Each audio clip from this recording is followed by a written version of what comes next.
मेरा नाम विक्रम है। कहते हैं ना कि जिंदगी में एक सफ़र का साथ होना बहुत ज़रूरी होता है। जी हाँ, मेरी ज़िंदगी की हम सफ़र जिसने मेरी सारी ज़िंदगी साथ दिया वो थी मेरी पत्नी, जो बुरे हालात में भी मेरे साथ डट कर खड़ी रही। मेरी पत्नी जिसकी मुलाकात मुझसे मेरे कॉलेज में हुई थी और मैं अपने माता पिता का इकलौता बेटा था। मैं एक गरीब फैमिली से बिलोंग करता था।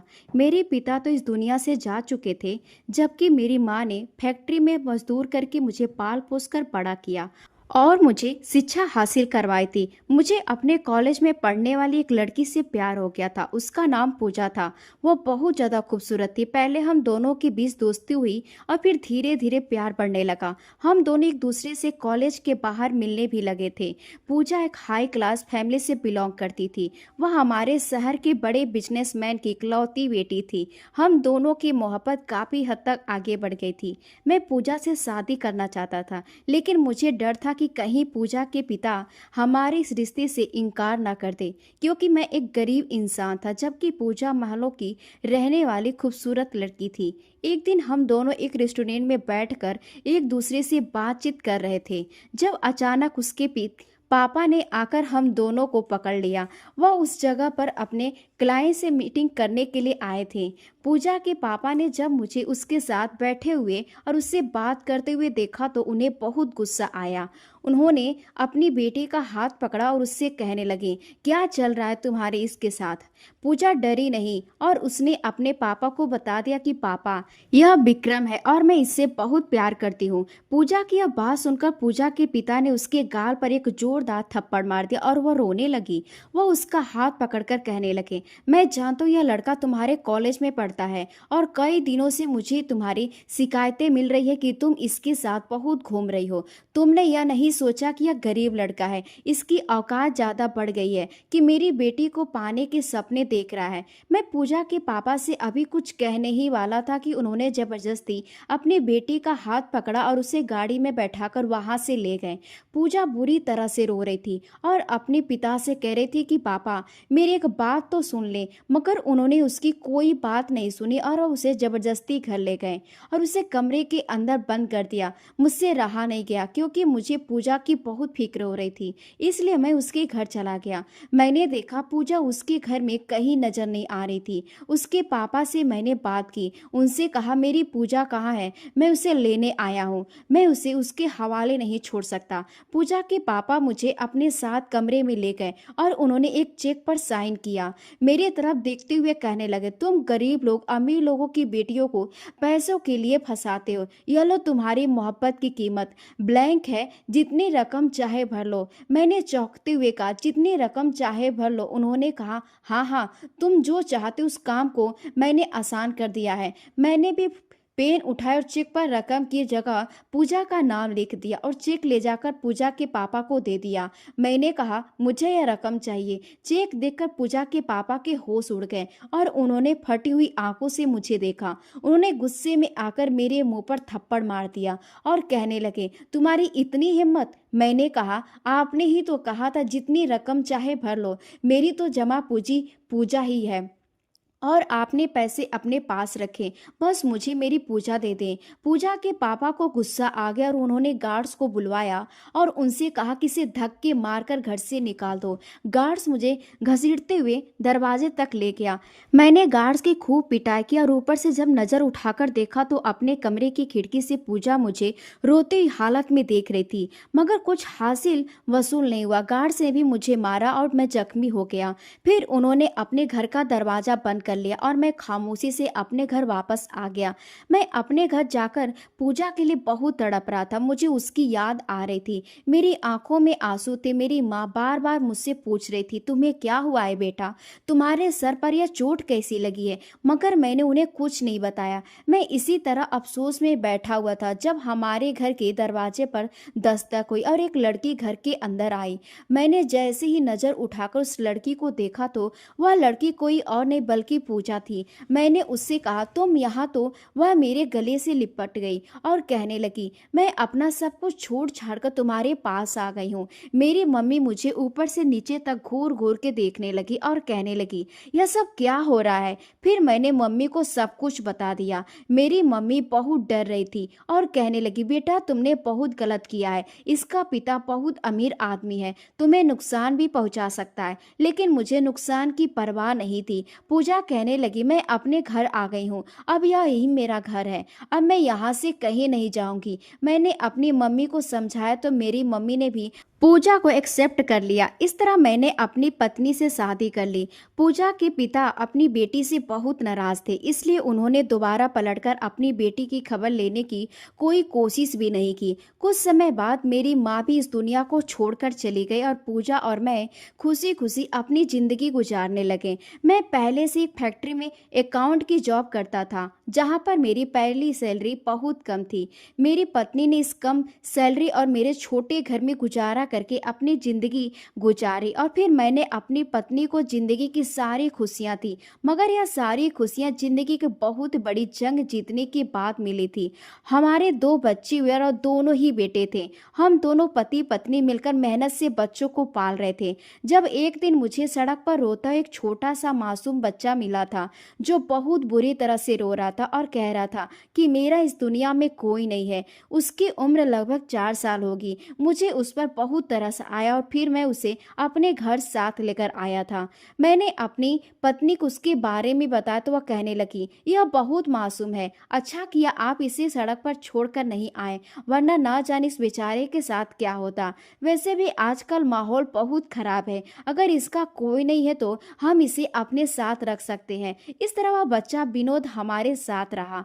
वह छोटी उम्र से मेरी पत्नी के साथ घर के सारे काम करवाया करता था। वह मेरे दोनों बेटों से छोटा था और मेरे दोनों बेटों को अपना भाई मानता था। और फिर जिंदगी के कई साल इसी तरह से गुजर गए और जब जिंदगी आसान हुई तो पता नहीं चला कि बच्चे किधर को जवान हो गए। मेरे बच्चे जवान हो चुके थे, कुछ मेरी मेहनत का नतीजा था और कुछ मेरे बच्चों की मेहनत का नतीजा था। मैंने अपने दोनों बच्चों की अच्छे इंग्लिश प्राइवेट स्कूल में पढ़ाई कंप्लीट करवाई और फिर उन्हें अच्छी नौकरियों पर डाल दिया था। मैं तो अभी भी अपनी इसी फैक्ट्री के अकाउंटेंट की जॉब करता था, मगर बच्चों को इतना पढ़ाया लिखाया था कि उनकी अच्छी कंपनी में जॉब लग गई थी।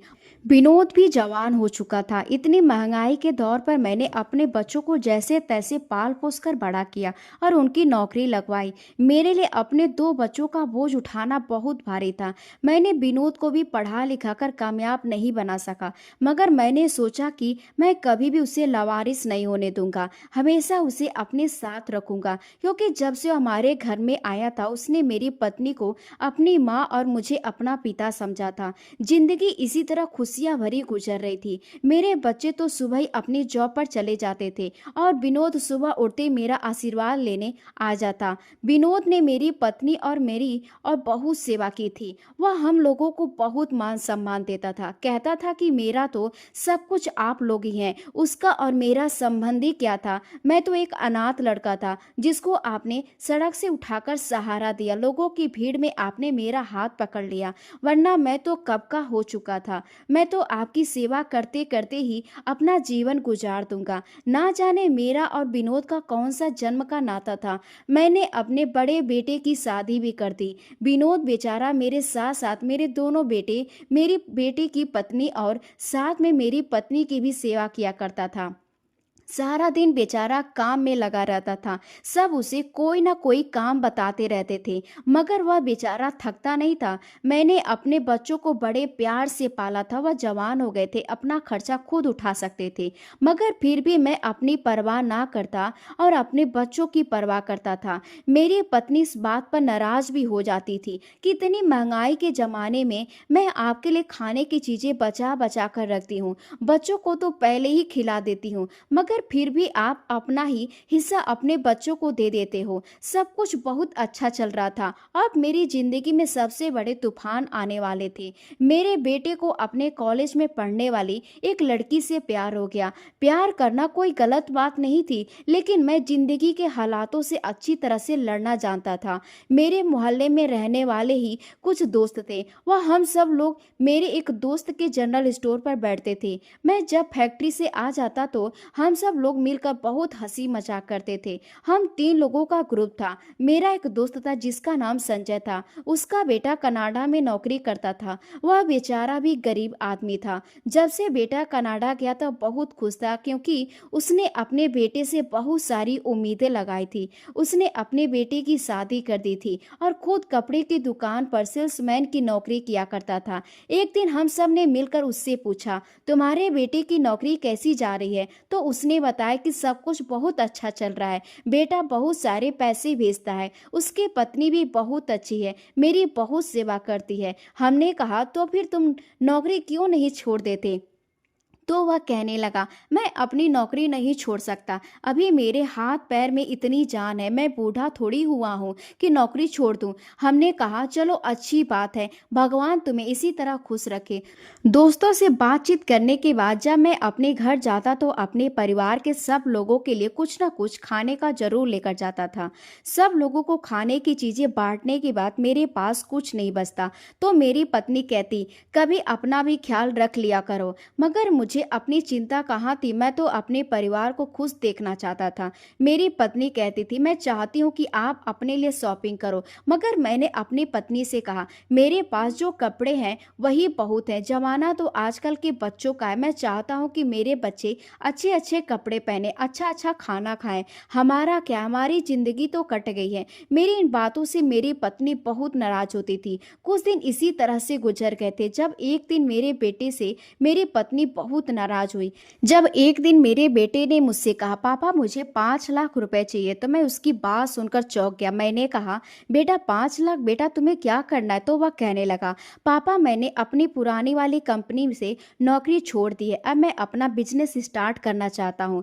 बस उसी के लिए पैसे चाहिए। आप मुझे आशीर्वाद दो, मैं जरूर कामयाब हो जाऊंगा और जैसे ही कामयाब होता हूँ तो आपको पैसे वापस कर दूंगा। मेरी पत्नी कहने लगी, बेटा 5 लाख तो हम जैसे गरीब लोगों के लिए बहुत बड़ी रकम होती है। 5 लाख तो तुम तीनों की मिलकर भी महीने की सैलरी नहीं बनती। इतने पैसे हमारे पास कहाँ से आएंगे? मैं अपने बच्चों की खुशी के खातिर कुछ भी कर सकता था। इसलिए मैंने अपनी पत्नी से कहा, तुम फिक्र मत करो, ऊपर वाला हमारी मदद जरूर करेगा। मैंने अपने बेटे से पलटकर यह भी नहीं पूछा था कि तुमने अपनी पुरानी नौकरी क्यों छोड़ दी। बस उसने 5 लाख की रकम मांगी तो मैं 5 लाख इकट्ठा करने में जुट गया था। मुझे समझ नहीं आ रहा था कि मैं पैसों का बंदोबस्त कहाँ से करूं।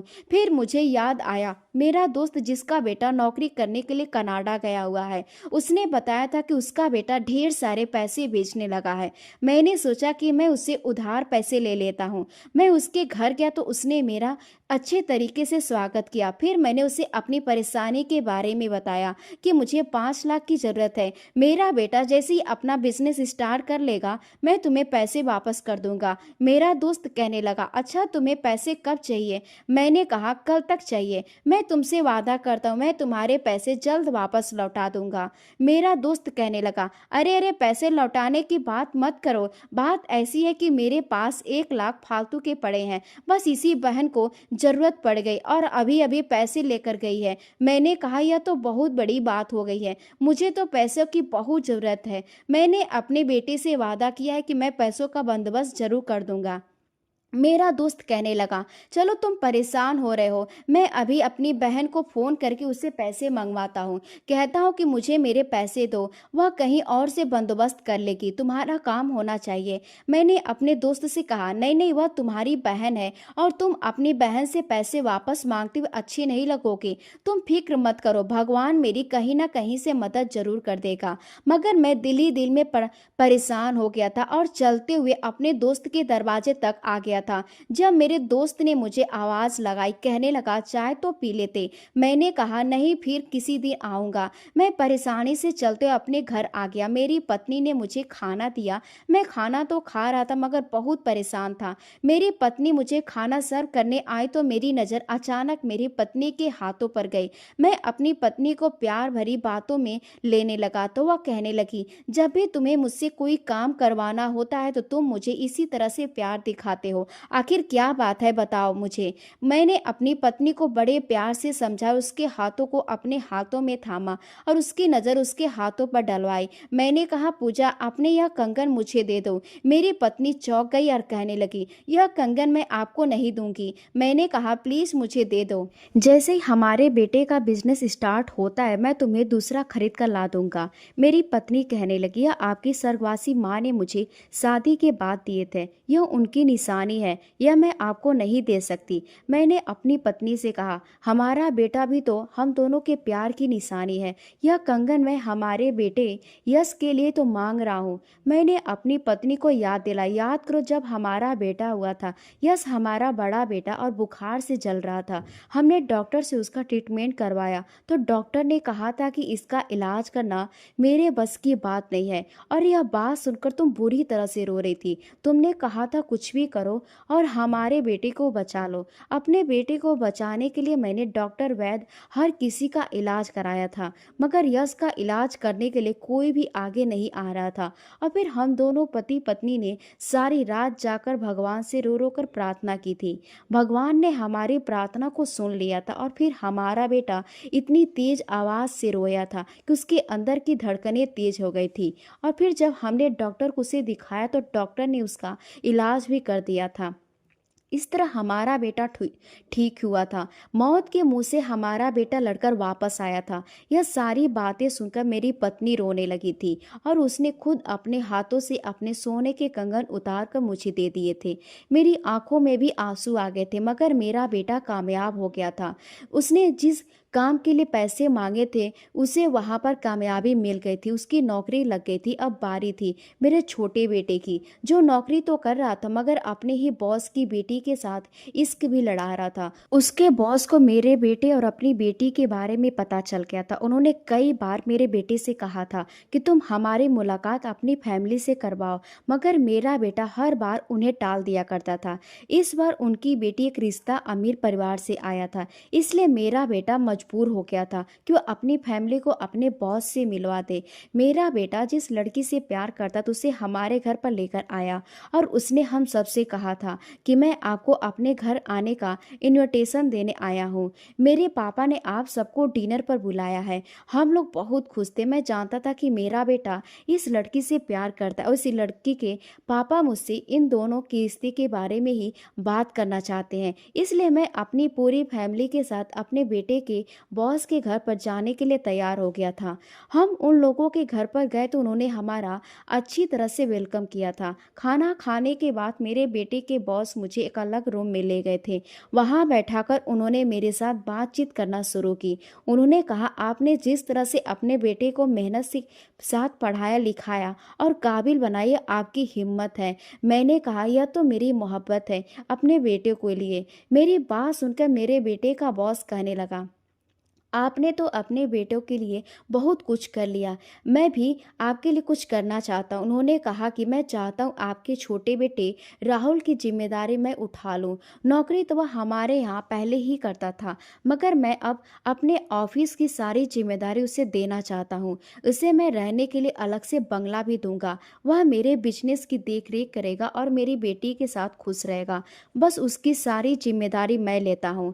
मैंने बड़े चौंकते अपने बेटे के बॉस से कहा, मैं आपका मतलब नहीं समझा। वह हंसने लगा और कहने लगा, आप तो जानते हैं कि हमारे बच्चे एक दूसरे से प्यार करते हैं, इस हिसाब से आपका बेटा मेरा दामाद हुआ और मैं दामाद और बेटे में कोई फर्क नहीं समझता। नव्या मेरी इकलौती बेटी है। राहुल यहाँ रहकर मेरा घर और कारोबार सब कुछ संभाल लेगा। मैंने अपने बेटे के बॉस की तरफ देखते हुए कहा कि क्या आप मेरे बेटे को घर जमाई बनाना चाहते हैं? तो वह कहने लगा, जी नहीं, मैं आपके आपके बेटे का फ्यूचर बनाना चाहता हूँ। मुझे उसकी इस बात पर गुस्सा आ गया और खड़े होकर मैं उससे कहने लगा, आपका बहुत बहुत शुक्रिया। राहुल का पिता अभी जिंदा है। मेरी बात सुनकर वह शौक में हो गया और कहने लगा, आप यह क्या कह रहे हैं? मैंने कहा, मैं सारी जिंदगी अपने बलबूते पे जिया हूँ। आपकी अमीरी का बस मेरे बेटे की गरीबी पर नहीं चल सकता। मेरे बेटे का बॉस कहने लगा, आपके लिए गोल्डन चांस है।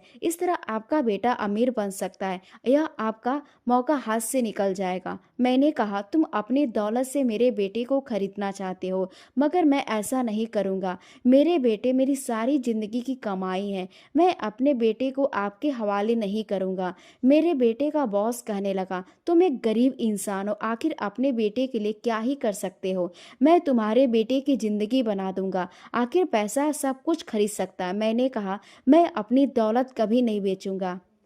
हम दोनों के बीच बहुत बहस हो रही थी जब सारे लोग उस कमरे में आ गए जहां पर मैं और मेरे बेटे का बॉस बैठे हुए थे और सबने हमारी बातें सुन ली थी। मैंने चिल्लाते अपने बेटे के बॉस की तरफ देखते हुए कहा, एक बात आप हमारी साफ साफ सुन ले साहब, नव्या मेरे घर की बहू बनकर आएगी, लेकिन मेरा बेटा राहुल इस घर में घर जमाई बनकर कभी नहीं रहेगा। मैंने सब लोगों को घर चलने का इशारा किया। इस तरह हम लोग घर वापस आ गए थे। घर में भी एक अजीब सा हंगामा पैदा हो गया। मेरा बेटा तो इस बात पर राजी था कि वह अपने ससुर का घर जमाई बन जाए, मगर मैंने अपने बेटे से कह दिया था कि रिश्ते बाजार में नहीं बिकते। मेरा बेटा कहने लगा, पापा आपने नव्या के पापा की इंसल्ट की है। मैंने पलटकर अपने बेटे को देखा। मैं उसका चेहरा देखता रह गया था। वह कहने लगा, वो बहुत बड़े आदमी है पापा। मैंने कहा, अभी तुम बच्चे हो, इसलिए इस बात को यहीं खत्म कर दो। वह बड़ा आदमी होता तो मुझे तुमसे अलग करने की बात कभी नहीं करता। मेरा बेटा कहने लगा, लेकिन मैं नव्या से बहुत प्यार करता हूँ। मैंने कहा, रही बात नव्या की तो तुम अपनी मम्मी की तरफ देखो। तुम्हारी मम्मी भी एक अमीर पिता की बेटी थी। तुम्हारी मम्मी भी अपनी मोहब्बत की खातिर सब कुछ छोड़कर आई थी। अगर नव्या भी तुमसे सच्चा प्यार करती होगी तो अपना सब कुछ छोड़कर यहाँ आ जाएगी। अपने बेटे को तो मैंने जैसे तैसे समझा दिया था। मैंने अपने बेटे से कहा था, तुम फिक्र मत करो, मैं तुम्हारे लिए दूसरी नौकरी तलाश करूंगा। मेरा बेटा घर में सारा दिन उदास पड़ा रहता था क्योंकि अब उसने ऑफिस जाना छोड़ दिया था और खाना भी नहीं खाता था। मैंने कई सारे लोगों से अपने बेटे की नौकरी के लिए कह रखा था। मेरा बेटा राहुल भी अपना अलग बिजनेस करना चाहता था। मेरा बेटा काफ़ी हाई एजुकेटेड था। मैंने उसे भरोसा दिलाया कि तुम जो काम करना चाहते हो वह काम स्टार्ट करो, उसमें जितना भी पैसा लगेगा मैं लगाऊंगा। इसके लिए मैं दिन रात मेहनत करता रहूँगा। मेरा बेटा कंप्यूटर इंस्टीट्यूट खोलना चाहता था। उसके लिए उसे एक दुकान की ज़रूरत थी और उसमें रखे जाने वाले बहुत सारे कंप्यूटर्स की। इसलिए मैं दिन रात को फैक्ट्री का काम करता ही रहा, लेकिन रात को भी ओवर टाइम करने लगा। मेरी उम्र ज़्यादा हो गई थी और मेरे अंदर अब बीमारियों की जगह ले ली थी। फिर भी मैं इतनी मेहनत करता रहा। रात को देर देर से घर वापस आता था। एक रात मैं पैदल ही घर पर आ रहा था क्योंकि मुझे घर आने में काफ़ी देर हो गई थी। इसलिए सारे रास्ते मुझे ना तो कोई ऑटो दिखाई दिया और ना ही कोई रिक्शा। ज़्यादा रात हो चुकी थी, सुनसान सड़क थी। मैं सड़क पर चल रहा था, तभी अचानक एक गाड़ी मुझसे आकर टकराई और मैं गिर गया था। गाड़ी का पहिया मेरी एक टांग को कुचल कर चला गया था और मैं बुरी तरह से तड़प रहा था। तड़पते तड़पते मैं बेहोश हो गया और फिर जब मेरी आंख खुली तो मैं अस्पताल में मौजूद था और मेरे इर्द गिर्द मेरे परिवार वाले खड़े हुए थे। जब मैं अपने परिवार वालों को देखकर उठने की कोशिश करने लगा तो मुझसे उठा नहीं जा रहा था क्योंकि मेरी एक टांग खराब हो गई थी। मैंने जोर जोर से चिल्लाना शुरू किया, मेरी टांग को क्या हुआ है? मेरे आसपास खड़े हुए सब लोग रो रहे थे। डॉक्टर ने कहा, एक्सीडेंट में तुम्हारी टांगें खराब हो गई हैं, इसलिए अब तुम इस टांग से नहीं चल सकते। मैं जोर से चिल्लाया, ऐसा नहीं हो सकता। मेरी पत्नी मेरे करीब आई, उसने मुझे तसल्ली दी। उसने बताया कि रात को आप काफी देर तक घर वापस नहीं आए तो बच्चे आपको ढूंढने के लिए निकल गए। फिर बच्चों ने फोन करके बताया कि आपको अस्पताल में भर्ती कराया गया है, आपका एक्सीडेंट हो गया है। आप सड़क पर घायल हालात में बच्चों को मिले थे। यह कहकर मेरी पत्नी फूट फूट कर रोने लगी। मैंने अपनी पत्नी से कहा, परेशान मत हो, सब कुछ ठीक हो जाएगा। आंखों से आंसू तो मेरे भी निकल निकल गए थे क्योंकि मैं लावारिस हो गया था, मगर मुझे तसल्ली थी। मेरे साथ मेरे दो दो बेटे थे, यह मेरा सहारा बनेंगे। अब मैं घर में ही रहता था। मैं पानी पी रहा था, अचानक मेरे हाथ से पानी का गिलास गिरकर दूर हो गया। मैं उसे उठाने के लिए जैसे बिस्तर से उठा तो मुझे ख्याल आया, मेरी तो एक टांग ही नहीं है। मैं खामोशी से अपनी आंखों में आंसू भरकर बिस्तर पर बैठ गया था। मेरी पत्नी ने मुझे बहुत सहारा दिया था। वही मुझे वॉशरूम तक लेकर जाती थी, बल्कि वही मेरे सारे काम करने लगी थी। विनोद भी मेरी बहुत सेवा किया करता था। मेरी फैक्ट्री के मालिक मुझसे घर मिलने के लिए आए तो मुझे मेरी मेहनत के पैसे दे दिए। इन पैसों को देकर मेरी आंखों में चमक आ गई थी, क्योंकि यह मेरे 3 महीने की सैलरी जो थी, मैं 3 महीने से अपने मालिक से नहीं ले रहा था। और कुछ इनमें से इतने पैसे थे कि जिनका मैं ओवर टाइम किया था, और कुछ ऐसे पैसे थे जिससे मुझे प्रॉफिट हुआ था। यह सारे पैसे मिलाकर मेरे काफ़ी सारे पैसे बन गए थे, और वह कुछ जो कुछ इलाज के लिए दे गए थे, मैं भगवान का शुक्रिया अदा कर रहा था कि मेरी मेहनत का फल मुझे मिल गया था। मैंने उन पैसों को अपने बड़े बेटे को दे दिया और उससे कहा कि मेरे इस बैंक में ट्रांसफ़र करवा दो, यह पैसे मेरे आने वाले समय में काम आएंगे। और उनमें से आधे पैसे मैंने अपने छोटे बेटे को दे दिए और कहा, इन पैसों में बेटा ज़्यादा कुछ नहीं, मगर तुम्हें एक किराए की दुकान ज़रूर मिल सकती है। मेरा छोटा बेटा बहुत खुश हो गया। उसने दुकान का बंदोबस्त कर लिया था और अब उसे कंप्यूटर का बंदोबस्त करना चाह रहा था। कई दिन इसी तरह से गुजर गए थे। मैं घर में बैठे बैठे बोर हो रहा था, इसलिए मैंने अपनी पत्नी से कहा, अब मुझे वह फुर्सत है, चलो कहीं घूमने चलते हैं। मेरी पत्नी कहने लगी, अच्छा ठीक है। मैंने अपनी पत्नी से कहा, तुम तैयार हो जा, मैं यश से कहता हूँ, वह हमारे गांव के टिकट करवा देगा। गांव में मेरे कुछ पुराने दोस्त रहते थे। जब मेरे बच्चे छोटे छोटे थे तब मैं गांव में अपनी पत्नी के साथ चला जाता था। गांव मेरी पत्नी को बहुत पसंद था। हमने सोचा कि क्यों ना हम दोनों पति पत्नी गांव चले जाएं। मेरे बेटे ने कहा था, ठीक है पिताजी, मैं आपके गांव जाने के लिए ट्रेन के लिए टिकट करवा देता हूँ। मेरी पत्नी ने हम दोनों की पैकिंग शुरू कर दी थी। मेरा बेटा यश जब घर आया तो मैंने उससे पूछा, बेटा तुमने हमारे टिकट नहीं करवाए, हमारी ट्रेन कब की है? तो मेरा बेटा अपनी नज़र झुकाते हुए कहने लगा, पापा मैंने आपका टिकट नहीं करवाया क्योंकि इस महीने मुझे सैलरी नहीं मिली, मेरे पास पैसे नहीं हैं। मेरी पत्नी ने बेटे से कहा, हमारे टिकट्स कौन सा महंगे हो रहे थे, क्या तुम्हारे पास इतने भी पैसे नहीं थे कि तुम हमारे टिकट्स करवा देते? यश मेरी पत्नी से कहने लगा, जानती हो ना मम्मी कि पापा घर पे बीमार पड़े हैं और राहुल भी अभी कोई नौकरी नहीं कर रहा है। घर का सारा बोझ अकेले मुझ पर ही है। मैं क्या क्या करूं? घर का सारा खर्चा मेरी सैलरी से ही तो चल रहा है। इस महीने मुझे वैसे भी सैलरी नहीं मिली, मैंने पहले ही पैसे एडवांस ले लिए थे। मैं अपने बेटे की तरफ हैरान होकर देखने लगा। मैंने कहा, तुमने पैसे एडवांस क्यों लिए थे? तो मेरा बेटा कहने लगा, वो दरअसल मुझे अपनी पत्नी को शॉपिंग करवानी थी। यह कहकर मेरा बेटा नजरें झुकाकर खड़ा हो गया और मैं और मेरी पत्नी एक दूसरे को चौंक कर देख रहे थे। फिर मेरा बेटा कहने लगा, पिताजी अब गांव को 2-3 महीने बाद चले जाना, तब तक राहुल भी कुछ कमाने लगेगा। अपने बेटे की बात सुनकर मेरी पत्नी की आंखों में आंसू आ गए थे, वह उदास हो गई थी। मैंने उसे समझाया और कहा कि तुम फिक्र मत करो, यश ठीक कह रहा है, हम 2-3 महीने बाद गांव चले जाएंगे। विनोद यह सब कुछ खड़ा होकर देख रहा था। वह हमारे करीब आया और कहने लगा, नहीं पिताजी, जब एक बार आपने गांव जाने का ठान लिया है तो आपको गांव जाना ही चाहिए, क्योंकि माँ जी की इच्छा है गांव जाने की। विनोद कहने लगा, पापा जी आपने मुझे जो पिछले महीने कपड़े बनाने के लिए पैसे दिए थे, वह पैसे मेरे पास अभी तक रखे हुए हैं।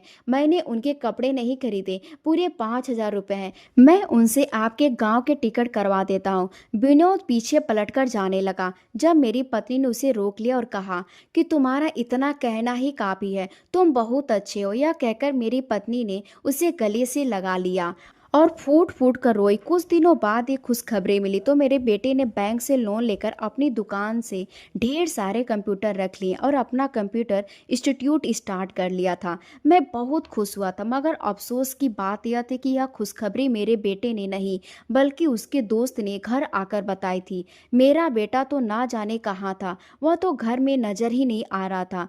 मेरा बेटा तो यह खुशखबरी सुनाने से पहले अपने ससुर के पास गया था। थोड़ी देर के बाद मेरा बेटा घर आया और कहने लगा, मम्मी मैं नब्या के घर में रहना चाहता हूँ। यह बात सुनकर तो सबके होश उड़ गए थे, जबकि मैं अपने कमरे में बैठा उसकी बातों को सुन रहा था।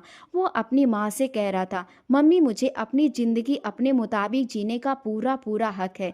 मेरी पत्नी कहने लगी, तुम हमें छोड़कर ऐसे नहीं जा सकते, तुम्हारा फैसला बहुत गलत है। तो मेरा बेटा कहने लगा, मेरा कोई फैसला गलत नहीं है मम्मी, हर इंसान को अपने फ्यूचर के बारे में सोचने का हक है।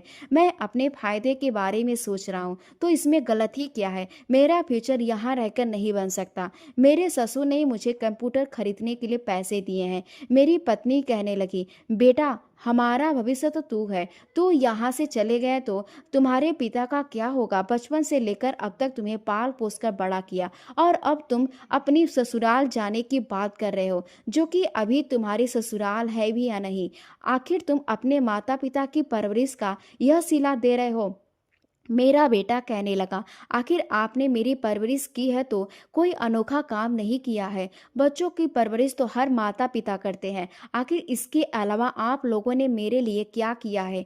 मेरा बेटा कहने लगा, आप लोग जो चाहते हैं, क्या आप लोग के साथ मेरा कोई फ्यूचर नहीं है। मेरी जिंदगी मेरे ससुर ही बना सकते हैं। मेरी पत्नी रोते हुए कहने लगी, बेटा अपने माता पिता के प्यार को दौलत से मत तौलो। मेरा बेटा चिल्लाते हुए कहने लगा, आप भी तो एक दिन पापा की खातिर सब कुछ छोड़कर यहाँ आ गई थी। आखिर आपको यहाँ रहते हुए क्या मिला है। सारी जिंदगी आपने मेहनत की है, यहाँ तक कि आपके बालों में सफेदी आ गई है। आपको सारी जिंदगी आराम ही कम मिला है यहाँ रहते हुए। मेरी पत्नी को अपने बेटे की इस बात पर गुस्सा आ गया और उसने उसके मुंह पर जोरदार थप्पड़ मार दिया।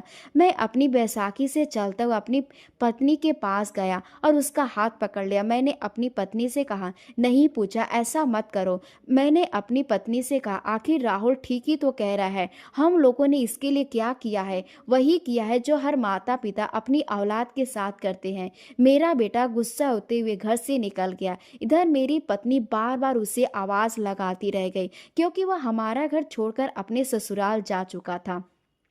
रोते रोते मेरी पत्नी बेहोश हो गई और हम उसे होश में लाने की कोशिश कर रहे थे। मेरे घर की बुनियाद बहुत ज़्यादा कमज़ोर हो गई थी। मुझे सबसे ज़्यादा गुस्सा अपने बेटे के होने वाले ससुर पर आ रहा था।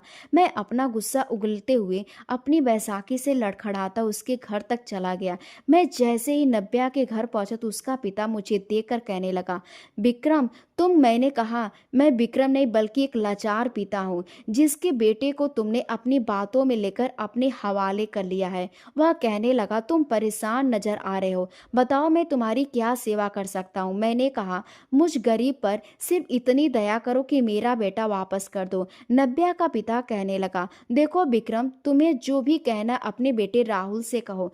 मैं तुम दोनों बाप बेटे के बीच में नहीं आना चाहता। मैं गुस्सा होते हुए कहने लगा, बाप बेटे के बीच में तो आप आ चुके हैं। मैं उन लोगों में से नहीं हूँ जिनकी दौलत बैंक में जमा होती है। मेरी तो चलती फिरती यस दो कौड़ी के नौकर के लिए तुम्हारे पापा ने आज बहू से तेज आवाज में बात की है। अब यही इज्जत रह गई इस घर में हमारी। मेरी पत्नी कहने लगी, विनोद को माफ कर दो बहू, इसने जो किया मेरे लिए किया। बहू मेरी पत्नी की तरफ देखते हुए कहने लगी, इतनी भी आपकी क्या तबीयत खराब हो गई थी। हम लोग घर आने ही वाले थे, हमारे आने का इंतजार कर लेती। हमारे आने तक आप मर तो नहीं जाती। बहू की बातें सुनकर हमारे होश उड़ गए। इतना कहकर बहू गुस्सा दिखाती हुई कमरे से निकल गई और पीछे पीछे मेरा बेटा भी जाने लगा। मैंने उसे आवाज लाई, यस एक बार घर की शांति बिगड़ जाए तो वह बिगड़ती ही जाती है। मैंने अपने बेटे से कहा, देखो अब तुम अपने रहने का इंतजाम कहीं और कर लो, हमारा घर छोड़कर तुम दोनों पति पत्नी जा सकते हो। तो बहू पलटकर कहने लगी, क्यों। मैंने कहा, मैं चाहता हूँ कि तुम लोग भी चैन से रहो और हमें भी रहने दो, इसलिए जितनी जल्दी हो सके मेरा यह घर खाली कर दो। और यस मेरी बैंक की पासबुक तुम्हारे पास है, मैंने तुमसे पैसे जमा करवाए थे तो वापस नहीं ली। बहू चौंकते हुए कहने लगी, घर खाली कर दो, उससे आपका क्या मतलब है। बहू चिल्लाते हुए कहने लगी, हमें निकालने वाले आप लोग होते कौन है। मैंने कहा, मैं इस घर का मालिक हूँ और बरसों से यह घर मेरा है। बहू कहने लगी, इस मकान के मालिक आप नहीं बल्कि अब मैं बन गई हूँ। मैं हैरान होते अपने बेटे की तरफ देखा और उससे कहा, यस यह तुम्हारी पत्नी क्या कह रही है। यह यश कहने लगा, पापा जी कुछ दिनों पहले मैंने धोखे से आपके घर के पेपर्स पर साइन करवा लिए थे और यह घर इस हिसाब से मेरी पत्नी का हो गया है। और जो आपने मुझे बैंक में पैसे जमा करवाने के लिए दिए थे वह मैंने आपके खाते में नहीं बल्कि अपनी पत्नी के खाते में डाल दिए थे। यह बात सुनकर मुझ पर तो जैसे बिजली कड़कने लगी। मैंने अपने बेटे से कहा, शाबाश बेटे, यह तुमने बहुत अच्छा किया। एक बेटे ने सीने पर छुरी मारी तो दूसरे बेटे ने पीठ पर, और मैं और मेरी पत्नी बुरी तरह से रो रहे थे। मेरी पत्नी मुझे तसल्ली दे रही थी जबकि मेरी आंखों से आंसू नहीं रुक रहे थे, क्योंकि आज मेरे अपने ही बच्चों ने मेरे साथ बहुत बुरा किया था। मेरा बेटा मुस्कुराते हुए कहने लगा, घर किसी के भी नाम हो, इससे क्या फर्क पड़ता है पापा जी, आप जब तक चाहे इस घर में रह सकते हैं। मैंने अपने बेटे को गुस्से भरी नजरों से देखा और कहा, यस, मैं मरना तो बेहतर समझूंगा मगर तुम जैसे धोखेबाज बेटे के साथ रहना पसंद नहीं करूंगा। तुमने मेरे साथ धोखा किया है। मैंने अपनी पत्नी से कहा, चलो पूजा, यहाँ से अब हमारा घर नहीं है। हमारा बड़ा बेटा बड़ा हो गया है, इसने अपनी समझदारी से इस घर को अपने नाम कर लिया है। मैं अपनी पत्नी का सहारा लेते हुए घर से बाहर निकल आया था। बाहर बहुत तेज की बारिश पड़ रही थी, क्योंकि मेरे साथ साथ यह आसमान भी रो रहा था, क्योंकि सारी जिंदगी अपने बच्चों की परवरिश करने के बाद मुझे यह सिला मिला था।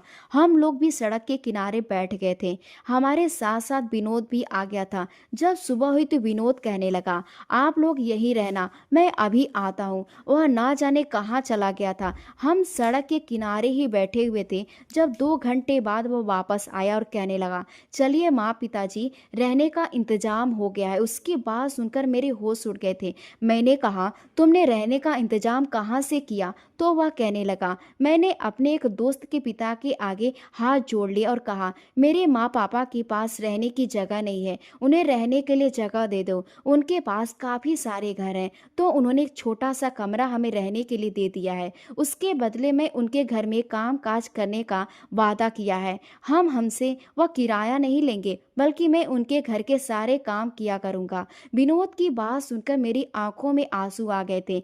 एक मेरे अपने बच्चे थे जिन्होंने मेरी पीठ में छुरा भोंक दिया था। यह था जिसने मेरा खून ना होते भी हमारा साथ दिया था।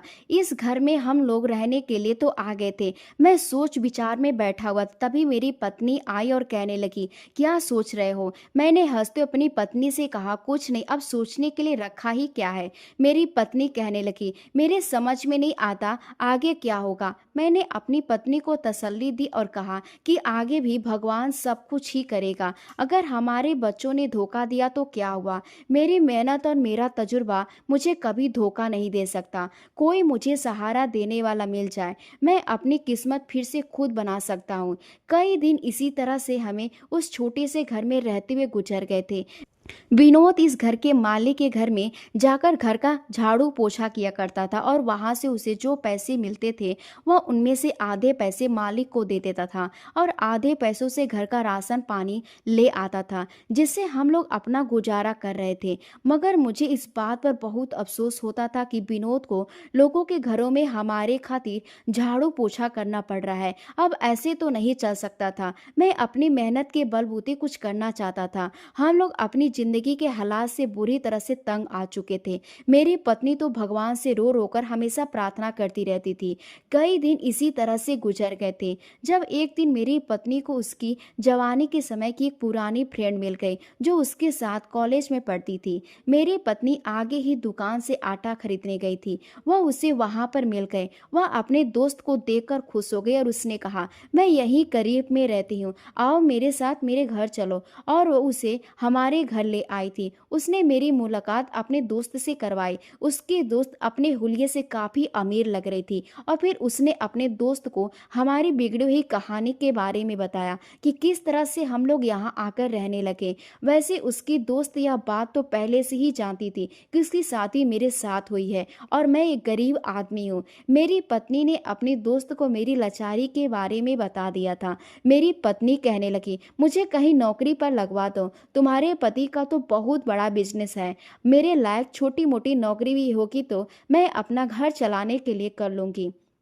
फिर उसने हमें एक सजेशन दिया, उसने भी अपने बारे में बताया कि उसके पति की बहुत बड़े कपड़े की मिल है। एक दिन उसके कपड़े की मिल में आग लग गई, जिस कारण उन लोगों का बिजनेस पूरी तरह से ठप हो गया। मेरी पत्नी की दोस्त उससे कहने लगी, हमारे पास हमारी फैक्ट्री के बचे हुए थोड़े से कपड़े रखे हैं, अगर तुम चाहो तो मैं तुम्हें वह कपड़े दे देती हूँ, तुम उन कपड़ों को बेचकर अपना गुजारा कर लेना, बस मैं तुम्हारे साथ इतना ही कर सकती हूँ। अपनी दोस्त की बात सुनकर मेरी पत्नी ने कह दिया, हाँ, जो तुम्हारे पास कपड़े हैं वह तुम मुझे दे दो, मैं उन्हें कहीं बाजार में ले जाकर बेच दूंगी। तुम्हारा बहुत बहुत शुक्रिया। उसने मेरी पत्नी से कल अपने घर आने के लिए कहा था और फिर वह हमारे घर से चली गई थी। मेरी पत्नी ने मुझे बताया कि कल मैं उसके घर जाकर कपड़े ले आऊंगी और बाजार में ले जाकर बेच दूंगी। कोई ना कोई हमारे कपड़े खरीद ही लेगा, जिससे हमारे पास थोड़े बहुत पैसे तो आ ही जाएंगे। वह दिन मेरी जिंदगी का सबसे बुरा दिन था। मुझे अपने ऊपर शर्मिंदगी महसूस हो रही थी और मैं अपने आप को सबसे ज़्यादा लाचार इंसान महसूस कर रहा था, क्योंकि आज तक मैंने जितनी भी मेहनत की थी अपने परिवार को पालने के लिए वह खुद ही की थी, कभी अपनी पत्नी को सहारा नहीं लिया था। मगर आज हालात ऐसे पैदा हो गए थे कि मेरी पत्नी को ही घर के काम करने के लिए निकलना पड़ता था। हालांकि विनोद भी काम पर करता था। वह बेचारा ढाबे में बर्तन धोने का काम करता था। वहां पर मुश्किल से उसे 200 से 300 ही मिला करते थे। अगले दिन मेरी पत्नी अपने दोस्त के यहाँ से कपड़े को लेने के लिए चली गई। वहां से कपड़े लेकर आए तो उनमें से कुछ जेंट्स कपड़े और कुछ लेडीज कपड़े भी मौजूद थे और कुछ छोटे बच्चों के भी कपड़े थे। मेरी पत्नी उन कपड़ों को लेकर विनोद के साथ बाजार में चली गई थी। वहां जाकर उसने कपड़ों को बेचने की कोशिश की। उसने वहां पर बीच बाजार में एक छोटी सी दुकान पर छोटा सा दुकान लगा लिया और उसमें से वह कपड़े रख लिए और वह दोनों कपड़े बेच रहे थे। मगर वह जो लोग घर आते तो बहुत ज्यादा निराश लगते थे, क्योंकि दिन भर में उनका कोई एक या दो कपड़ा ही बिक पाता था और कम कपड़े होने की वजह से मेरी पत्नी से कम कपड़े ही खरीद रहे थे। कुछ समझ नहीं आ रहा था कि क्या किया जाए। फिर एक दिन मेरी पत्नी को एक लड़की मिली, शायद वह उसके कपड़े खरीदने के लिए आई थी। उसने जब इतनी तेज धूप में मेरी पत्नी को कपड़े बेचते हुए देखा तो उसे मेरी पत्नी पर तरस आ गया और कहने लगी, आंटी, आप यहाँ इतनी गर्मी में कपड़े बेच रही हैं और आपके कपड़े तो कोई खरीद भी नहीं रहा, फिर भी आप यहाँ पर बैठकर अपना समय क्यों बर्बाद कर रही हैं। मेरी पत्नी की आंखों में आंसू आ गए और उसने उसे रोते हुए बताया कि गरीब इंसान इसी तरह से अपना गुजारा करता है। मेरी पत्नी की बात सुनकर उस लड़की ने मेरी पत्नी को एक आइडिया दिया और कहा कि आजकल सब ऑनलाइन सिस्टम चला रहे हैं, सारे ही काम ऑनलाइन किए जा रहे हैं। अगर आपके कपड़े यहाँ पर नहीं बिक रहे हैं तो आपको ऑनलाइन सेल कर सकती हैं, जिससे आपको इतनी गर्मी में मेहनत भी नहीं करनी पड़ेगी और आपके कपड़े भी सेल हो जाएंगे। उस लड़की ने मेरी पत्नी को एडवाइस तो बहुत अच्छी दी थी, मगर इस काम के लिए मोबाइल चाहिए था जो हमारे पास नहीं था। विनोद और मेरी पत्नी घर आ चुके थे। मेरी पत्नी ने मुझे बताया कि एक लड़की ने उसे यह सारी बात बताई है, मगर परेशानी थी तो मोबाइल की थी। मैंने अपनी पत्नी से कहा, हमारे पास खाने के लिए पैसे नहीं है तो फिर मोबाइल के लिए पैसे कहाँ से आएंगे। एक दिन मैं भी अपनी पत्नी और विनोद के साथ कपड़े बेचने चला गया और वहाँ से विनोद को काम के लिए भेज दिया। वहाँ पर हम दोनों पति पत्नी बैठकर कपड़ा बेच रहे थे। जब मैं लोगों के कपड़े दिखाने में बिजी था और मेरा छोटा बेटा राहुल, जो शायद उस बाजार से गुजर रहा था, उसने जब हमें देखा तो अपनी गाड़ी से उतरकर हमसे मिलने के लिए आया और मेरे करीब आकर कहने लगा, पापा, आप यहाँ क्या कर रहे हैं। मैंने उसकी बात का कोई जवाब नहीं दिया। मैं ऐसे रिएक्ट कर रहा था और उसे इग्नोर करने लगा। फिर वह मेरी पत्नी के पास आया और कहने लगा, आप यहाँ क्या कर रही हैं मम्मी। मैंने आप लोगों को कहा, कहाँ कहाँ नहीं ढूंढा। हमारे होते हुए आप लोग इस तरह बाजार में कपड़े नहीं बेच सकते। अभी मुझे मेरे दोस्त ने बताया कि आप लोग उसके बंगले के सामने छोटे से किराए के घर में रह रहे हो। मैं आप लोगों को छोटे से घर में रहता हुआ नहीं देख सकता। मेरे होते हुए आपको यह सब करने और उसे छोटे से घर में रहने की कोई ज़रूरत नहीं है। मैंने चिल्लाते अपने बेटे से कहा, यह क्यों नहीं करते कि तुम अपनी अमीर दोस्त के घर में सामने हमें रहता हुआ देख नहीं सकते और एक फालतू अपाहिज आदमी को भी बैठा हुआ नहीं देख सकते, जो कि तुम्हारा पिता है और वह पिता तुम्हारी इज्जत की चादर पर धब्बा है। राहुल कहने लगा, पापा आप यह क्या कह रहे हो? मैंने कहा, मैं बिल्कुल सही कह रहा हूँ। तुम मुझे यहाँ बाजार में बैठकर कपड़े देख नहीं सकते बेचते हुए, और लोग क्या कहेंगे यही सब सोचकर तुम कह रहे हो। शहर के बिजनेसमैन, आखिर नितिन अग्रवाल का दामाद एक फटीचर आदमी का बेटा है। मेरा बेटा घबराते शब्दों में कहने लगा, नहीं पापा, ऐसी कोई बात नहीं है। मैंने कहा, आप ना यह झूठा चेहरा यहाँ से ले जाओ। हम जिस हालात में हैं, हमें छोड़ दो। वैसे भी तुम हमें अकेला छोड़कर जा चुके हो। मैंने अपने बेटे से जाने के लिए कह दिया। वह वहाँ से चला गया था। काफ़ी दिनों तक हमारा कपड़ा नहीं बिका।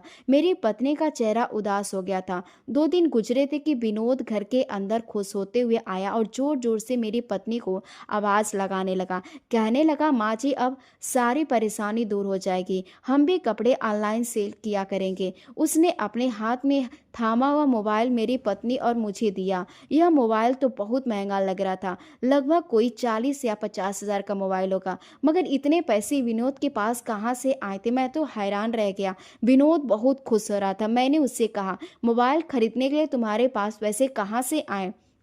मेरी बात सुनकर विनोद खामोश हो गया था।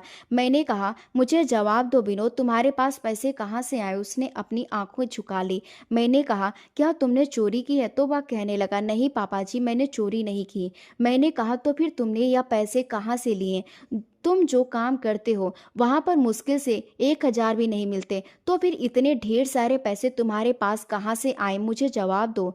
विनोद बार बार यही कह रहा था कि मैंने कोई चोरी नहीं की, मगर उसके पास इतने ढेर सारे पैसे कैसे आए? और मोबाइल खरीदने का यह कोई आसान काम नहीं था। मैंने उसके मुंह पर एक थप्पड़ मार दिया, क्योंकि मैं समझ चुका था कि वह चोरी के पैसों के ही मोबाइल को लेकर आया है। विनोद हाथ जोड़कर कहने लगा, नहीं पापा जी, मैंने कहीं चोरी नहीं की है। मगर उसकी बात का मुझे यकीन नहीं हो रहा था। मैं उसे बार बार मारता रहा और यह जमीन पर गिर गया। जब हमारे पुराने मोहल्ले में रहने वाला एक पड़ोसी हमारे घर में आया और कहने लगा, विक्रम भैया, आप यह क्या कर रहे हैं? इसको क्यों मार रहे हैं? मैंने उसे बताया कि यह चोरी के पैसों से मोबाइल लेकर आया है। फिर उसने जो मुझे बात बताई, उसे सुनकर मेरे पैरों तले से जमीन निकल गई थी। उसने कहा, इसने कोई चोरी नहीं की है। उसने विनोद की आस्तीन हटाकर दिखाया। उसने अपना खून बेचा, और एक बार नहीं बल्कि 2-2 बार खून बेचकर यह मोबाइल लेकर आया है। आज मैं ब्लड बैंक गया था, जहां पर एक आदमी इसे धक्के मारकर ब्लड बैंक से बाहर निकाल रहा था। मैंने पूछा, क्या हुआ है, क्यों उसके साथ ऐसा सलूक कर रहे हो? तो उन्होंने बताया कि इस लड़के ने एक बार खून दे दिया और दोबारा अपना चेहरा ढककर खून देने के लिए आया है। इन लोगों ने तो खून बेचने को अपना धंधा ही बना लिया है। मैंने विनोद की तरफ देखा और उससे पूछा, आखिर ऐसा भी क्या मजबूरी आ गई है कि तुमने खून बेचना पड़ गया? तो उसने बताया कि मोबाइल की ज़रूरत थी, इसलिए अपना खून बेच रहा है। पड़ोसी की बात सुनकर मेरी आंखों में आंसू आ गए। मेरी पत्नी ने तो उसे गले से लगा लिया था और उसने कहा, जितना तुम हमारे लिए करते हो उतना तो हमारी कभी सौगी औलाद ने भी हमें नहीं समझा। मैंने भी अपनी किए माफ़ी विनोद से मांग ली थी और उसे खूब प्यार किया, क्योंकि मैंने उस पर अपना हाथ उठाया था। इस तरह हमारे पास मोबाइल आ गया था और फिर मेरे पति ने उसे अंदर में सिम डाल दिया और सोशल साइट पर अपने अकाउंट बना लिए, और फिर उन कपड़ों के फोटो खींचकर सोशल मीडिया पर अपलोड किए और उसके साथ उसके प्राइस भी मेंशन कर दिए। इस तरह करते करते कुछ लोगों को हमारे कपड़े बहुत पसंद आए थे और लोगों ने हमें ऑर्डर देना भी शुरू कर दिया। मेरी पत्नी ने ऑर्डर कंफर्म किया और विनोद उस एड्रेस पर जाकर कपड़े देते आया था। इस तरह हमारा काम चल निकला और फिर धीरे धीरे हम मेहनत करते करते इतने कामयाब हो गए कि जिन थोड़े से कपड़ों को हम ऑनलाइन सेल किया करते थे, उसके बाद हमने छोटी सी दुकान खोल ली और उन्हें बेचे हुए कपड़ों के पैसों से दूसरे कपड़े खरीद लिए, और उन कपड़ों को मेरी पत्नी और मैं दुकान पर भी बेचते थे और मोबाइल से ऑनलाइन भी डिलीवरी करवाने लगे। हमारी दुकान और वेबसाइट का शहर में मशहूर नाम हो गया था। एक दिन दुकान पर वही लड़की जिसने मेरी पत्नी को ऑनलाइन बिजनेस का आइडिया दिया था, वह आई और मेरी पत्नी से कहने लगी, आंटी आप तो वही है ना जो मुझे एक बार कपड़े बेचते हुए मिली थी? मेरी पत्नी ने कहा, हाँ मैं वही हूँ, तुम्हारा बहुत बहुत शुक्रिया। आज तुम्हारे दिए हुए आइडिया से हम लोग इतना कामयाब हो गए हैं। वो लड़की कहने लगी, आंटी आप लोग और ज़्यादा कामयाब हो सकते हैं। मैं एक फ़ोटोग्राफ़र हूँ। मैं आप लोगों के कपड़ों के फ़ोटोग्राफ्स खींचकर बाकी लोगों के साथ शेयर करूँगी। इस तरह आप लोग के कपड़े का और ज़्यादा नाम होगा और आप लोग फेमस हो जाएंगे। भगवान ने उस लड़की को हमारे लिए एक मददगार के रूप में भेजा था। वह जब भी हमें मिली उसने हमारे फायदे की ही बात की थी। इस तरह हमने उसे एक दिन अपने पास अपने कपड़ों के फ़ोटोग्राफ के लिए बुला लिया और वह हमारे कपड़ों के फ़ोटोग्राफ्स खींच लिए और उसने कई सारे सोशल साइट पर उन्हें शेयर कर दिया। इस तरह हमारा बिजनेस आगे बढ़ता चला गया, इतना आगे बढ़ा कि हमारे छोटी सी दुकान से हमारे कई कई बड़े बड़े शोरूम हो गए और फिर हमने एक ही शोरूम से उसकी काफ़ी सारी ब्रांच खोल दी थी। हमारे दिन बदल गए थे। हमने इतनी मेहनत की थी कि हम लोग आसमान की ऊंचाइयों को छूने लगे थे। कामयाबी ने हमारे कदम चूम लिए थे। यह सब कुछ बताना तो बहुत आसान लगता है, लेकिन यह सब कुछ करना हमारे लिए बहुत मुश्किल साबित हुआ था। अपनी मेहनत से मैं और मेरी पत्नी इतने कामयाब हो चुके थे कि हमारी कई कपड़ों के मिल हो चुके थे, कई बड़े बड़े कपड़ों के शोरूम हो चुके थे और मैं अपने बेटे राहुल के ससुर को भी बिजनेस में पीछे छोड़ दिया। शहर में कपड़ों के शोरूम से मेरा एक अलग ही मुकाम बन गया था। लोग मेरी इज्जत करने लगे थे और मेरी कंपनी के बनाए गए कपड़े पहनना लोग पसंद करते थे, क्योंकि मेरी कंपनी के कपड़े अब ब्रांडेड कपड़े माने जाने लगे थे। दिन रात मेहनत करके मैंने अपनी यह पहचान बनाई थी और जिस लड़की ने मेरी यह सब कुछ करने में मदद की उसे हमने अपने शोरूम के कपड़ों फोटोग्राफ्स खींचने के लिए हमारे यहाँ फोटोग्राफर की नौकरी पर रखा हुआ था। वह भी हमारे काम से बहुत इम्प्रेस थी और वह भी हमारी ही तरह फेमस हो गई थी। मेरी इस कामयाबी में मेरी पत्नी और विनोद ने बहुत साथ दिया था। मुश्किल हालात से लड़कर हम लोग यहाँ तक पहुँचे थे और फिर देखते ही देखते मैं शहर के बड़े बड़े शोरूम और कपड़ा मिल का मालिक बन चुका था। मेरा भी बहुत बड़ा बंगला था। मेरी पत्नी उसमें आराम से रह रही थी। विनोद मेरे बेटों की तरह था और मेरा भी कारोबार चल रहा था। घर में नौकर चाकर थे, गाड़ी थी। मैं जब अपने ऑफिस से घर आता तो मेरी पत्नी मुझे मुस्कुरा कर देखती। मेरी बदली हुई किस्मत ने मुझे और मेरे परिवार को बदल कर रख दिया था। जिंदगी में खुशियां ही खुशियां आ गई थी। मेरी पत्नी मुझसे कहती थी, मैं बहुत खुश हूँ आपको और हम सबको इतना कामयाब देखकर। मैंने अपनी पत्नी से कहा, सबसे बड़ी खुशकिस्मती तो यह है कि हम हमारे साथ हमारे प्यार की उम्र भी बढ़ती जा रही है। मेरी पत्नी जिसने सारी जिंदगी मेरे कदम से कदम मिलाकर मेरा साथ दिया था, आज मेरी शादी की एनिवर्सरी थी। मेरी पत्नी मेरा बड़ी बेचैनी से इंतजार कर रही थी। आज कई सालों बाद मैंने उसे अपनी एनिवर्सरी का गिफ्ट दिया, जो वह उसे खोलकर देखने लगी और उसकी आंखें फटी की फटी रह गई, क्योंकि यह गिफ्ट वही थी जो मेरी पत्नी ने कई सालों पहले अपने हाथ से उतारकर मुझे कंगन दिए थे, जिससे मैंने अपने बेटे यश का बिजनेस करवाया था। मेरी पत्नी उसे देखकर बहुत खुश हुई थी। उसने कहा था, मुझे तो लगा कि इस डिब्बे में हीरे मोती और जेवर होंगे, मगर आपने तो आज मुझे इतना कीमती तोहफा दिया कि मुझे अपनी आंखों पर विश्वास ही नहीं हो रहा। मेरे यह कंगन भी वापस आ सकते हैं। मेरी सास ने दिए थे, यह मेरी सास की निशानी है।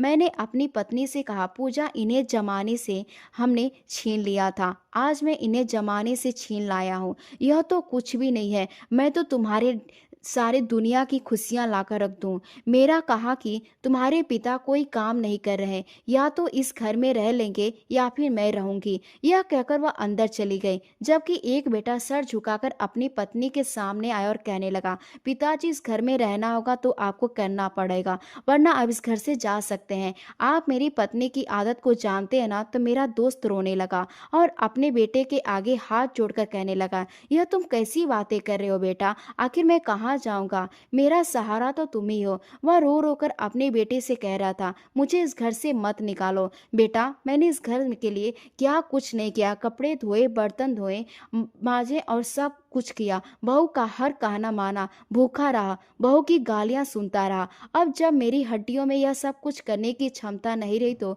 बहू मुझे घर से निकाल जाने के लिए कह रही है। मैं बूढ़ा हो चुका हूँ, मेरी हड्डियां में इतनी ताकत नहीं है कि मैं अब यह सारे काम कर सकूं। मैंने इस घर के लिए सब कुछ दिया, मगर कभी भी इस घर की बात घर से बाहर नहीं जाने दी, सिर्फ यही सोचकर कि तुम मेरे इकलौते बेटे हो और वह तुम्हारी पत्नी है। मैंने हमेशा इस घर का भरम बनाए रखा। मुझे मत निकालो बेटा, मैं इस बुढ़ापे में कहाँ जाऊंगा। जो अपनी आंखों में आंसू लेकर दरवाजे पर ही खड़ा हुआ अपने दोस्त के घर की बातें सुन रहा था।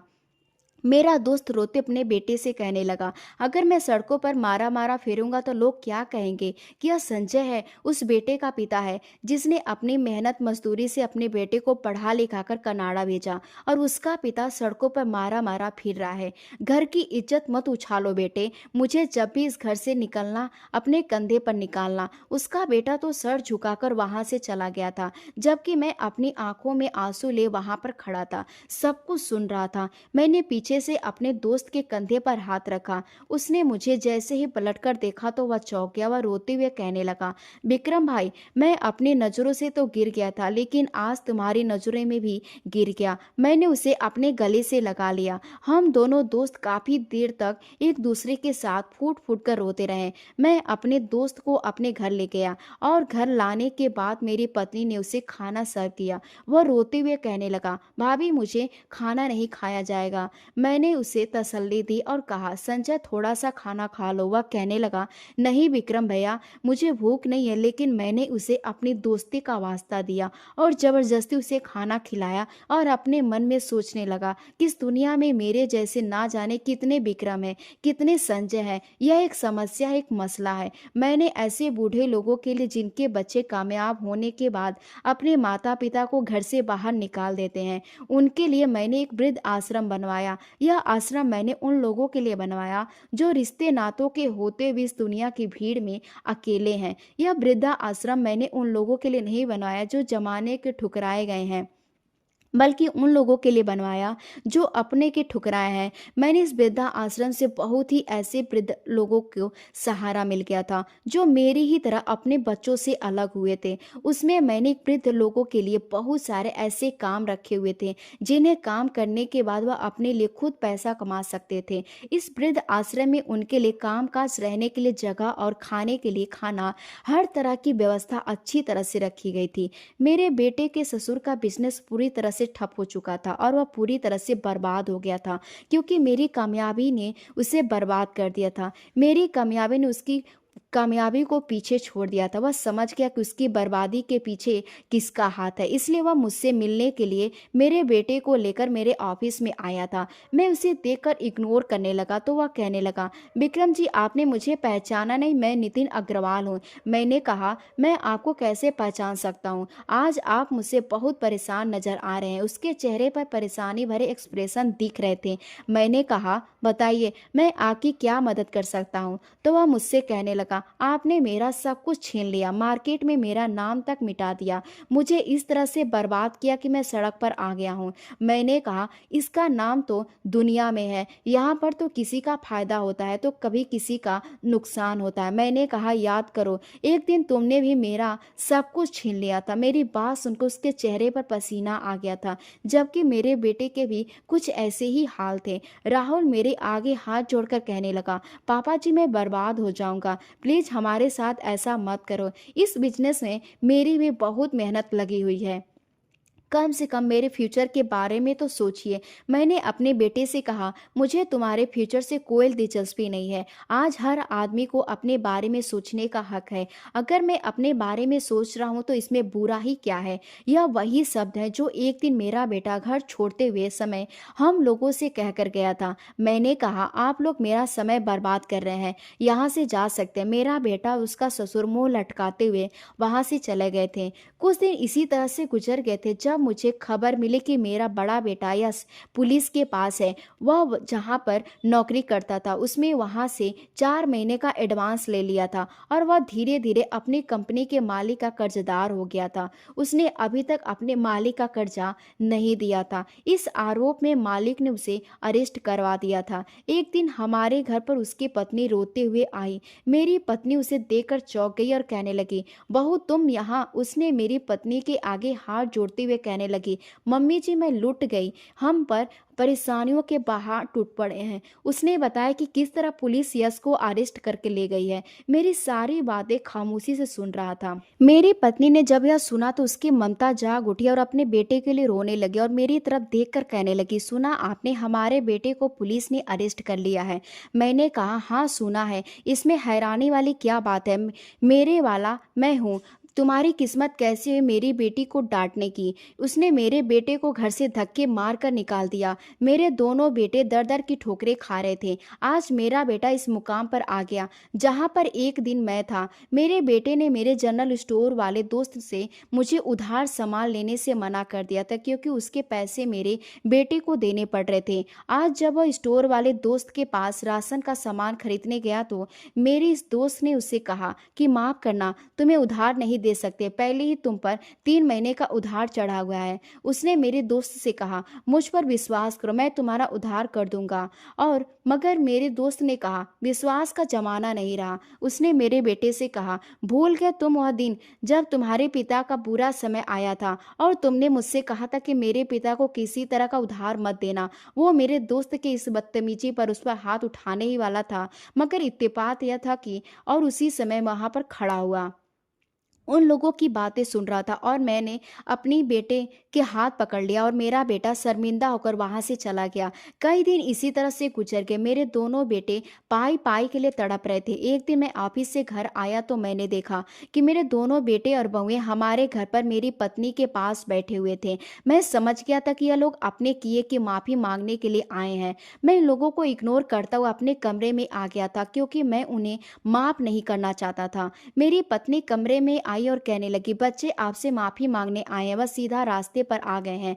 मैंने अपनी पत्नी से साफ इनकार कर दिया, तुम यहाँ से जा सकती हो, मैं उन्हें माफ नहीं करूंगा। मेरी पत्नी कहने लगी, एक दिन आपने मुझसे कहा था कि मैं उस दिन का इंतजार करूंगा जब तुम मुझसे कुछ मांगोगी, तो आज मैं आपसे मांगती हूँ कि मेरे बच्चे से गलती हो गई है, उन्हें माफ कर दीजिए। मैंने कहा, मैं उन्हें भूल चुका हूँ, इसलिए मैं उन्हें कभी माफ नहीं करूंगा। मेरी पत्नी कहने लगी, मैंने हमेशा तुम्हारा साथ दिया है और आज तुम ऐसी बातें कर रहे हो। आज मेरे बच्चे दुखी हैं, बेघर हैं, हर तरफ से टूट चुके हैं, उन्हें अपनी गलती का एहसास हो गया है।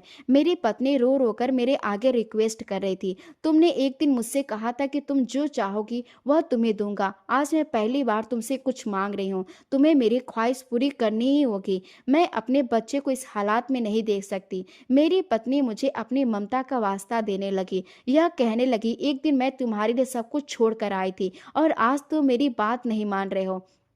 मैं बहुत बड़ी सिचुएशन के बीच में खड़ा हुआ था, और फिर मैंने अपनी पत्नी की खातिर अपने बच्चों को माफ कर दिया, जिन्होंने सारी जिंदगी मेरा दिल दुखाया। मेरे दोनों बेटों को मैंने अपनी आधी जायदाद का वारिस बना दिया था, उनको पहले ही तरह कामयाब कर दिया था, क्योंकि मैं एक पिता था और पिता कभी भी अपनी औलाद को डूबते हुए नहीं दे सकता। ऐसा सिर्फ मैंने अपनी पत्नी की खातिर किया था। बची हुई आधी जायदाद मैंने अपने सबसे अहम बेटे विनोद के नाम कर दी थी, कि जो इसका पूरी तरह से हकदार था। मैंने विनोद की शादी उसी फोटोग्राफर लड़की के साथ करवा दी, क्योंकि वह विनोद को पसंद करती थी। इसी तरह मेरे सारे बच्चे खुशी खुशी अपनी जिंदगी गुजार रहे हैं। मगर मैं आप लोगों से रिक्वेस्ट करना चाहती हूँ कि अपने माता पिता को उन हालातों में कभी ना छोड़ें जिन हालातों में उन्हें आपकी जरूरत हो, क्योंकि माता पिता का दिल ऐसा ही है कि वह कितनी ही बड़ी गलती करने पर अपने बच्चों को माफ तो कर देते हैं, मगर अंदर से पूरी तरह से टूट जाते हैं। मैंने अपनी पत्नी की खातिर बच्चों को माफ तो भले ही कर दिया था, मगर मैं उन बच्चों से अब भी किसी तरह की कोई उम्मीद नहीं रखता। मुझे उम्मीद तो है कि सिर्फ अपनी काबिलियत और अपने बेटे विनोद से, जिसने सारी जिंदगी मेरा साथ दिया। दोस्तों, उम्मीद करती हूँ आपको हमारी कहानी पसंद आई होगी। कहानी पसंद आई है तो वीडियो को लाइक करें, चैनल पर नए हैं तो चैनल को सब्सक्राइब करें, और हाँ, नोटिफिकेशन बेल को जरूर दबाएं ताकि अगली अपडेट सबसे पहले आपको मिले। धन्यवाद।